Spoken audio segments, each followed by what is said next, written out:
for real. I want to say thank you to Pastor Aspen for inviting me to come and be a speaker today. I don't take moments like this for granted.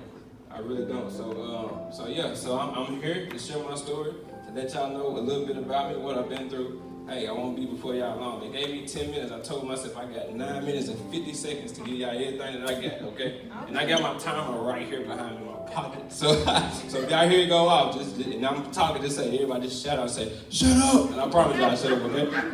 All right. But no, seriously, man, but I need all of my teens to pull out your phone, or young people, pull out your phones. Please. Pull out your phones. All right. I know, because when I was y'all age, we had paper and pen. So I know nowadays y'all take notes on your phones, right? I'm very big on, if I speak in front of people, I want to make sure that they, especially when I'm speaking specifically to a group, I always want to make sure that they leave with something. All right? So I need y'all to go to y'all notes section. Notes.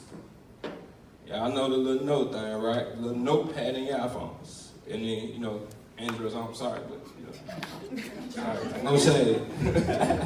All right, so look, open a blank page. Okay? All right, write this down.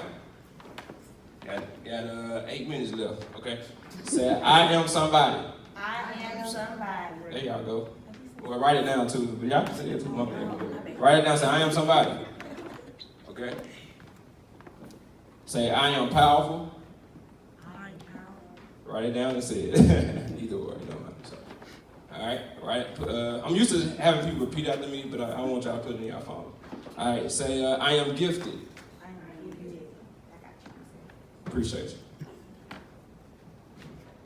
I am special. I am special.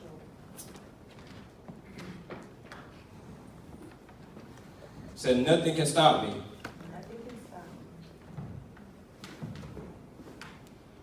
And finally put, I am chosen by God.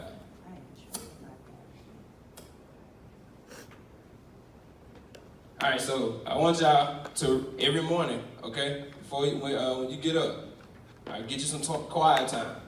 And I want y'all to repeat that to yourselves 3 times before you leave the house in the mornings. Okay? And I say this because sometimes the only good things you hear about yourself are the things that you tell yourself. All right? And so when I was you guys' age, I was battling with something that really held me back for so long, and that was the opinions of other people. You know what I mean? You're looking at an athlete, man, I played basketball, I was pretty decent. I had the skills on the court, but I didn't have the confidence and I didn't have the mental toughness to actually be the best I could be because somebody once told me that I would never amount to anything. So they held me back, the opinions of other people. Y'all looking at somebody, man, who was raised in Memphis, Tennessee. I was raised by 5 women and 2 males. You know what I mean? I was raised by women who believed in God, who believed in church. I hated going to church growing up. Well, my mama, she used to make us go to church 4 times out the week, twice on Sundays. Night service, and I wanted to go to the skate ring. But I couldn't go because my mama made me go to church because I was the head drummer in my church. All through middle school and all through high school. I hated it. But what I realized as I got older is my mom did to protect me and my little brothers. Because we grew up in Memphis, Tennessee, where it's like a jungle. It's like every man for himself in Memphis. I grew up, man, I seen my uncles in and out of jail. You know what I mean? I grew up, man, seeing like my uncle womenizing people. Sleeping around with so many different people, got 7 kids by 6 different women. Going, on drugs. I had an uncle that lost $87,000 to drugs. By using drugs and selling it. But that's why my parents kept me in church. My mom and my dad kept me in church because they understood. They understood that this word don't mean nothing, man. Listen, we live in a world, man, where fake is the new real. Whereas when you see people on social media and stuff like that they post what they want y'all to see. They don't post what's real. So now you got a lot of people out here looking for acceptance, but because they don't know who they are. That's why I told y'all to write that stuff down, because you got to know who you are and who you belong to. Man, y'all are special. Don't ever let nobody tell y'all that y'all can't amount to nothing. If your mom is making you come to church, man, listen, you better go. If your mom is telling you to hang around positive people and try to be the best you can be and do what you're supposed to do in school, you need to do that. She's telling you that for a reason. Because they already know what this world has to offer, man. Y'all looking at somebody, bro, my mama died, bro, 2 months ago from Thursday. The worst feeling I ever felt in my whole entire life. Seeing my mama stretched out in front of me at the age of 49 years old. Just 2 years ago, she was just as healthy as I don't know what. Then all of a sudden, bro, we got the news that changed our lives forever. This was my cheerleader. This was my best friend. But 3 years prior to that, I lost my grandmother because when I was in 8th grade, my teacher asked me what I wanted to be. I told her I said I just want to be successful so I can take care of my mom and my grandma. But them was the first two that I lost when I started getting on the path to success. Let me tell y'all something, man. Sometimes we try to create our own plan for our life, but God's plan is bigger and greater. Yes. But he will prepare you for the process of the plan that he has for your life. Jeremiah 29:11, for I know the thoughts and the plans that I have for you, says the Lord. The thoughts are not to harm you, but it's to help you, to bless you, to prepare you, to expose you to the world where he really created you to be. But once you get that in your mind, you will understand, man, look, if my parents keeping me in church, man, that's a blessing in itself. Because in life, you can be here today and gone today. I lost my cousin when he was 16 years old to the streets.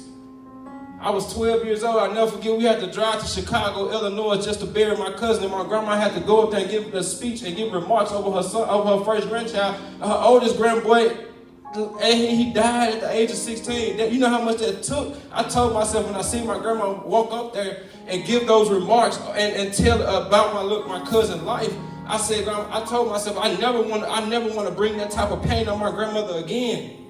So I had to do what I'm supposed to do, hang around positive people. I ain't always made the right decision and mistakes. I had to learn for myself. When I got to college, man, I turned to somebody, man, I was living too fast. I thought that I didn't need church. I walked away from the church for 5 years. And that was the worst 5 years of my life. I got into a situation, I was an alcoholic. I was addicted to sex. I had so many sex partners when I was in school because I was dealing with a thing of rejection. I used to drink to cope with my pain when my daddy left my house and left my mama in a 3-bedroom house, two bathrooms. Front backyard, nice crib in Raleigh, Tennessee. My daddy left us, and my mama had to file bankruptcy for her house. I was in college at the time as a junior. I'm telling y'all, man, I didn't know where to go. I didn't know who to call. I didn't know what to do. So I turned to alcohol and women and sex and all the other good stuff, thinking that would cope with my pain, and it didn't. It got me in some trouble. I'm telling y'all, man, God, man, listen, when he's for you, he's more than the whole world against you, man. So listen, trust that man with your life at the age that you are at now. I wish I would have stuck with it. Because them 5 years, man, I experienced something. Man, that world is scary. That world is shaky, man. When I got in 2015, man, I decided to give my life to Christ. I joined the All Nation Worship Assembly. It was the All Nation Christian Center at the time. When I made the decision to give God my life, man, that was the best decision I ever made. You want to know why? Because my whole life changed. The reason for why I lived my life changed. I had a purpose for living then. I knew my purpose. God exposed me to my purpose. And that thing changed my life forever. And that showed me, man, that listen, no matter who I was, no matter what I did, man, listen, God's plan is much greater than anything that I've done. That man cleansed me, he washed me and made me whole, and he put me on the right path. And when he put me on that right path, that's when I was exposed to what God really had for my life. The plan, Jeremiah 29:11, that it wasn't until I submitted my life to God, but I wish I was submitting myself to God back when I was in high school, back when I was in college. Because the impact that I have now would have been, it would have been crazy back then because I had major influence. Oh, that's my time. Good. But check this out. We got to stop. I want to be obedient. You know what I mean? Okay, she sounds good. But my thing is, man, the whole point is I want to tell y'all, man, that God got a plan for y'all life. No matter what you've been through, and listen, man, I'm going to tell y'all one thing, man. Don't take your blessings for granted. If you got healthy parents, man, listen, love on them while you can. Give them their flowers while they're here. You don't want to regret that, man. And not saying that I'm not regretting anything. I was just telling Mama Shannon, I said, hey, we was talking the other day at work. I said, Miss Shannon, you know, I was telling our class, I was like, man, listen, when my mother passed, I didn't even feel no type of regret. I didn't feel bad because I knew that I did everything I was supposed to do to be the best son possible. There was days, bro, when my mama, when she had to stop working, I was going out here, man, wiping people behinds, bro, getting 2-3 jobs, paying my mama bills because I wanted to show her, like, listen, you raised somebody, man, that's a man in his word. I know I made mistakes those nights that you, man, listen, I got locked up here in Huntsville, Alabama. The people who I thought was my foes, right? The people who I thought was cool, when I got locked up, guess who came and got me when I needed somebody to bail me out of jail? It wasn't my homies, it was my mom and dad that drove out from Memphis, Tennessee just to get me out. So I told my mom, I'm gonna always make a return on your investment by making sure that I do everything I'm supposed to do. That's why I went to college and got my degree twice. And not to brag, but I'm telling y'all, man, that this is one of the most powerful things is a person who can bounce back from adversity. So, man, listen, y'all can be whatever y'all want to be. Y'all can do whatever y'all want to do, but there's a right way to do it. And the only way to do it is God's plan for your life. You're going to be talked about. You're going to be different. Some people ain't going to like you. There's a billion people in this world. Of course ain't nobody going to like you. But that's why you got to know who you are. That's why I challenge y'all to read those affirmations every morning. Because when God is for you, He's more than the whole world against you. All right? So, everybody close their eyes. I need everybody to take a deep breath. Inhale, exhale, really slow. Inhale, exhale. Inhale, exhale. And I want y'all to talk to God, man.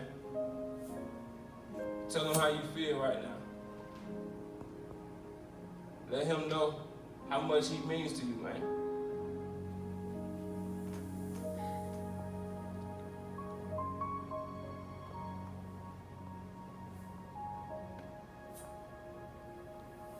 While your eyes closed, repeat after me. Say, God, I love you, man. I love you, Father. So I love you, Pops. There you go. And tell them, say, I thank you for allowing me to have life, breath, good health, all activities of my limbs. So I trust you. I love you. And I thank you. And I won't take anything for granted. There you go. Now y'all give God a big, giant praise. Come on.